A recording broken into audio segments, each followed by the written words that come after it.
Police ಇಲಾಖೆ ಆಯ್ತು sir, ರಾಜ್ಯ ಸರ್ಕಾರ ಏನು ಗಮನ ಹರಿಸಲ್ಲ ಸರ್? ಸರ್ಕಾರ ಬದುಕಿದೆಯನ್ರಿ ನೀವು ಒಳ್ಳೆ ಸರ್ಕಾರ ಬದುಕಿದ್ರೆ ಅದೊಂಥರ ಎಲ್ಲಿ ಬದುಕಿದೆ ನೇರಾಗಿ ಹಿಂಗೆ ಬರೆದಿರ್ಬೇಕಾರೆ ಮಂತ್ರಿ ಮೌಖಿಕ ಆಧಾರದ ಮೇಲೆ ಸೂಚನೆ ಮೇಲೆ ನಾನು ಮಾಡಿದ್ದೀನಿ ಅಂತಂದರೆ ಇನ್ನು ಅದನ್ನು ಆ ಮಂತ್ರಿನೂ ಡಿಫೆಂಡ್ ಮಾಡ್ಕೊಳಕ್ಕೆ ಹೋಗ್ತಾರಲ್ಲ ಇವರು.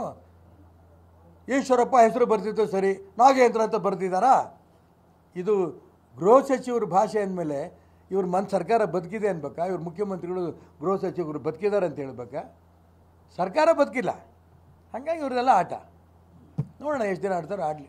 ಆದರೆ ನಿಮ್ಮದು ಹೆಸರು ಬರೆದಿರ್ಬೋದು, ಅದು ಎಲ್ಲೂ ಕೂಡ ಅದು ಸಾಬೀತೇನಾಗಿಲ್ಲ. ಇವತ್ತು ಡೆತ್ ನೋಟಲ್ಲೇ ಇದೆಯಲ್ಲ ಸರ್, ಅದಕ್ಕೆ ಹೌದಪ್ಪ, ನೀನು ಹೇಳ್ತೀಯ ಪತ್ರಕರ್ತ, ನೀನು ಬುದ್ಧಿವಂತ ಪತ್ರಕರ್ತ. ಅವ್ರ ತಲೆ ಒಟ್ಟು ಶಗಡಿ ಇದೆಯಲ್ಲ, ಏನು ಮಾಡಲಿ? ಅವ್ರು ಡಿಫೆಂಡ್ ಮಾಡ್ಕೋಬೇಕು, ತಮ್ಮ ಮಂತ್ರಿಗಳನ್ನು ತೀರ್ಮಾನ ಮಾಡ್ಯಾರೆ. ನೀನು ತಿನ್ನು, ನನಗೂ ತಿನ್ನಕ್ಕೆ ಬಿಟ್ಬಿಡು, ಎಷ್ಟಾರ ತಿನ್ನು. ನೀವು ಹೇಳ್ತಿರೋ ಸತ್ಯ, ಪತ್ರಕರ್ತರು ಹೇಳ್ತಿರೋ ಸತ್ಯ, ನಾನು ಇಲ್ಲ ಮೇಲ್ನೋಟಕ್ಕೆ ಬರೆದಿದ್ದಾರೆ.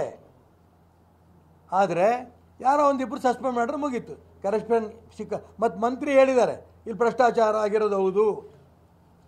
ನಮ್ಮ ರಾಜ್ಯ ಇತಿಹಾಸದಲ್ಲಿ ಕೇಳಿದ್ರ ಯಾವ್ದಾರು ಮಂತ್ರಿ ಈ ರೀತಿ ಹೇಳಿದ್ದು? ಭ್ರಷ್ಟಾಚಾರ ಆಗಿದ್ದು ಹೌದು ಅಂತ ಇವನು ಹೇಳ್ತಾನೆ. ಪಾಪ ಸತ್ತಿರಂತ ಚಂದ್ರಶೇಖರ್ ಮಂತ್ರಿಯ ಮೌಖಿಕ ಸೂಚನೆ ಮೇಲೆ ಅಂತ ಅವ್ರು ಹೇಳ್ತಾರೆ. ಇನ್ನೇನು ಬೇಕು ನಿಮಗೆ?